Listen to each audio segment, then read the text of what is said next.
MLA Jayanta बसुमतारिया रायजोआरि सावरायनोब्लानि अन्थाइ खाम्फा बेखेवदों। रुनिखाता ओनसोलनि थाखाय गोजोनथाव खौरां।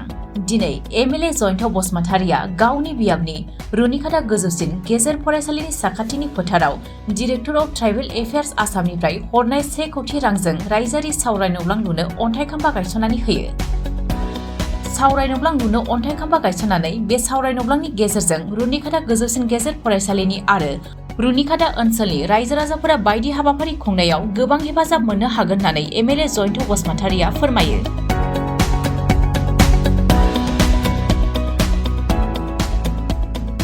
एफेयार्सनि बिथिंनिफ्राय 1 कौटि रांनि मोनसे सेंसन रुनिखाता हिसाबै बेयाव दंमोन। कारना जाहैबाय जे अडिटोरियाम हल मोनसे जोबोरैनो गोनांथार जानानै दं। मानोना रुनिखाता हायार सेकेन्डारि आपग्रेडेसन जानायनि उनाव हाई स्कुलनिफ्राय हायार सेकेन्डारि आपग्रेडेसन जानायनि उनाव रुनिखाता बे हायार सेकेन्डारिया एनुवेल फांसन खालामनो थाखाय बिथांमोनाव जेबो हल गैयामोन। जोबोद थोन-थोनै थोब्ले माब्लेयै स्कुलनि रुमावनो खालामनांगौ जादोंमोन। दिनैहाय नैबे अडिटोरियाम हला फैनाय लोगो लोगोनो मोननै खामानियाव बेखौ बाहायनो हागोन स्कुलाबो आरो रुनिखाता हिसाबै रायजो राजानि ग्रेटार इन्टारेस्टआव माबाफोर हाबाफारि लानांगौ जायोब्ला बे अडिटोरियाम हलखौ जाहाथे बाहायनो हायो। आङो मिजिं खालामदों 1 कौटि रांनि जे बे अडिटोरियाम हल जागोन बेयो जाहाथे खुनु माने बेले बेजे जाहाथे जाया। जेरैबायदि इस्टिमेटआव दङ, जेरैबायदि डिपिआरआव दङ बेबायदि बे जाहाथे जायो आं बेखौनो मिजिं खालामदों। सिडली समष्टि हिसाबै दा जोबथा जिखिनि इयाराव माबायदि जौगानाय दा खामानिफोर गोदान जादों? बयनिख्रुइबो गोसोआव लानांगौ बाथ्राया बेनो जे सिडली समष्टियाव जोंहा नैबे सामथाइबारिनिफ्राय गेलेफुसिम थांनाय जे लामा बेखौ national highway authority of India बिथांमोनहा टेकआप खालामबाय नाहाया आरो बिथांमोना आङो मिन्थिनायाव टेन्डार प्रसेसा जागासिनो दङ। खोब सम्भब बे डिसेम्बर दान नङाबा जानुवारि दाननि गेजेरावनो बे टेन्डारा जागोन। लामाया जोबोद गुवार अरगोन आरो जिहेतु बे जोंनि खाथियावनो थानाय भुटान मोनसे सार्वभौम मोनसे राष्ट्र दङ, मोनसे हादोर दङ। बे हादोराबो बेजोंनो थांलाय फैलाय खालामो। जोंनिबो थाखाय जोबोद मोजां मोनसे जोबोद गोनांथार लामा बियो आरो भुटान हादोरनि थाखायबो बिराद गोनां। दा दिनैहाय नैबे 2023 मायथाइ जोबनायनि उनाव माने जोबनायथिंजाय फैनायाव बे मोनसे जोबोद मोजां खौरां। आरोबाव जोंहा मोजां खौरां दंबावो जे देवस्रिनिफ्राय लानानै थुक्राझारनिफ्राय आइफवालि जानानै बरपाटारनिफ्राय उगुरिनिफ्राय आमगुरिनिफ्राय माख्रादै मानेखौ बारनानै नोङो राङिजरा बे मोनसे आरोबाव जा आसाम माला लामा बे जानो थांगासिनो दं। अलरेडि सार्भे बे जोब्बाय। बेजों जोंहा औगुरिया मोनसे दिप बायदि जानानै दंमोन। नाबले ओरैहाय सोनाबजोंनो मोनसे जगाजग जानो हायो, बिमा दै दंथेयो। सानजाजों नोङो नांगोल बा माने बेबायदिनो हुरुथि माबा माबि दैया दंथेयो। जायनि थाखाय दैज्लां बोथोराव बिथांमोना दैबानाजों लोमजायोब्लाबो बिथांमोननि थाखाय रेसन लांनायाव जोबोद उसुबिदा जायोमोन। स्कुलाव फरायहैनाय हायार सेकेन्डारिखौ बारनानै नोङो राङिजरा बे मोनसे आरोबाव जा आसाम माला लामा बे जानो थांगासिनो दं। अलरेडि सार्भे बे जोब्बाय। बेजों जोंहा औगुरिया मोनसे दिप बायदि जानानै दंमोन। नाबले ओरैहाय सोनाबजोंनो मोनसे जगाजग जानो हायो, बिमा दै दंथेयो। सानजाजों नोङो नांगोल बा माने बेबायदिनो हुरुथि माबा माबि दैया दंथेयो। जायनि थाखाय दैज्लां बोथोराव बिथांमोना दैबानाजों लोमजायोब्लाबो बिथांमोननि थाखाय रेसन लांनायाव जोबोद उसुबिदा जायोमोन। स्कुलाव फरायहैनाय हायार सेकेन्डारि दं आमगुरियाव फरायहैनाय, हाइ स्कुलाव फरायनो फैगोन औगुरियाव नोङो नांगोलबाङायाव थांलाय फैलायाव जोबोद मोनसे जेंना जादोंमोन। आरो गोबां बेबायदि रेकर्ड दङ। नाव माने गोदोनानै साइकेल गोजावलांनाय, मबाइल गोजावलांनाय, इभेन मानसि थैनायनिबो रेकर्ड दङ।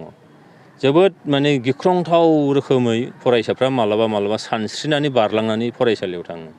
दा बे जेंनाया जोंहा जोबसिगोन। बेयाव दालाङा 800 मिटार जागोन होननानै दा इन्जिनियारफ्रा बुंदों आरो ओरै माख्रादैयाव बेबो माने 600 मिटारसो दालां जागोन। बे मोननै दालाङा दिनैहाय 2023 मायथाइ जोबनायनि उनाव आसाम सरकारनि जोंनिया दानि सिबिनां गिबि मन्थ्रि डक्टर हिमन्त बिश्व शर्मानि नाजानायाव बे लामाया जानो थांगासिनो दं।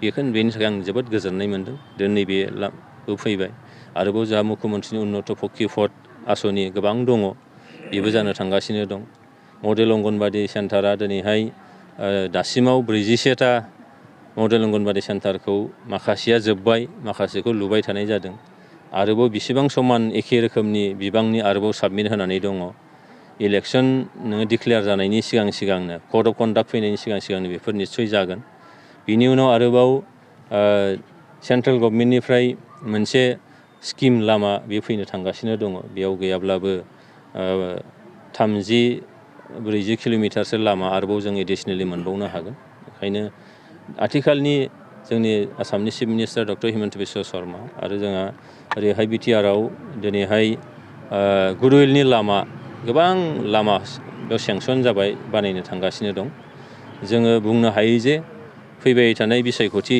लकसभानि बिसायख'थिनि सिगां चिरां जिल्ला एबा सिडली समष्टि हिसाबै नट अनलि सिडली समष्टि बेयाव सारा आसाम नाङैनो सारा बिटिआर नाङैनो बेबायदि जौगालु हाबाफारिफ्रा गोबां जों नुनो मोनगोन आरो बेजों जौगानाया थाबैनो रिपिट जालांगोन आं फोथायनाय दं सर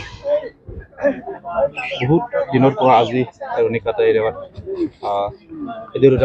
এডিটৰিয়াম হল পাবলৈ সক্ষম হৈছে আজি আধাৰশিলা কৰিছে এমএলএ ছাৰে কেনেকুৱা পাইছে সেইটোতো খুব মানে ভাল পদক্ষেপ আসাম ট্ৰাইবেলৰ পৰা যিটো মানে 1 কৰোৰ টকা আমাৰ চেংচন হৈছিল আমাৰ এমএলএ ছাৰৰ আণ্ডাৰত যেটো নেকি ছাৰে আমাক অডিটৰিয়াম হিচাপে মানে ৰুণিকাটা হায়াৰ ছেকেণ্ডেৰীত যেটো দিছে আমাৰ ইয়াত অডিটৰিয়াম নাছিল আগৰ পৰাই নাছিল আৰু আমাৰ যেহেতু স্কুলৰ এনৰোলমেণ্টটো হিউজ বহুত বেছি গতিকে যিকোনো মিটিং যিকোনো মানে নিজৰ ভিতৰত মানে ল'ৰা ছোৱালীক মিটিং কৰাত খুব অসুবিধা পাইছিলোঁ মানে ল'ৰা ছোৱালী নাথাকে আৰু কিয় বহাৰ জাগাও নাই কেনেকৈ থাকিব গতিকে আজি যেটো পাইছোঁ মানে নতেই মই আনন্দ আৰু ইয়াৰ কাৰণে আমাৰ জয়ন্ত ছাৰক আমাৰ এমএলএ জয়ন্ত ছাৰক মানে আন্তৰিক ধন্যবাদ মোৰ পৰা থাকিল এইটো যদি হৈ যায় আমাৰ কালচারাল প্রোগ্রামবিলাক বহুত থাকে যেটো স্কুলৰ বছৰেকীয়াও থাকে এনে মিটিংটো হৈয়ে থাকে গাৰ্জেন মিটিং হৈ থাকে ষ্টুডেণ্টৰ মিটিং হৈ থাকে এছএমডিচিৰ মিটিং হৈ থাকে সকলো মিটিংয়ে আমি ইয়াত কৰিব পাৰিম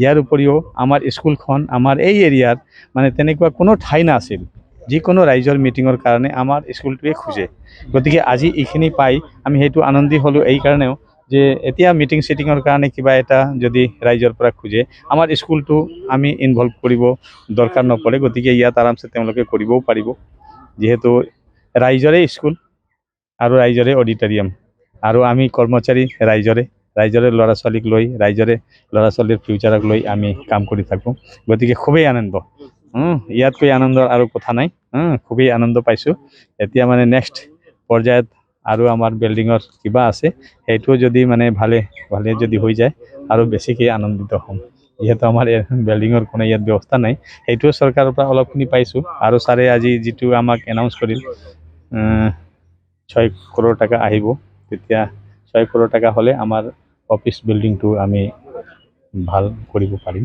আৰু সেইটো হৈ গ'লে আৰু খুব আনন্দিত হ'ম গতিকে মানে জয়ন্ত ছাৰক আৰু এবাৰ ধন্যবাদ দি মোৰ যিখিনি বক্তব্য ইয়াতে মই সামৰিলোঁ নমস্কাৰ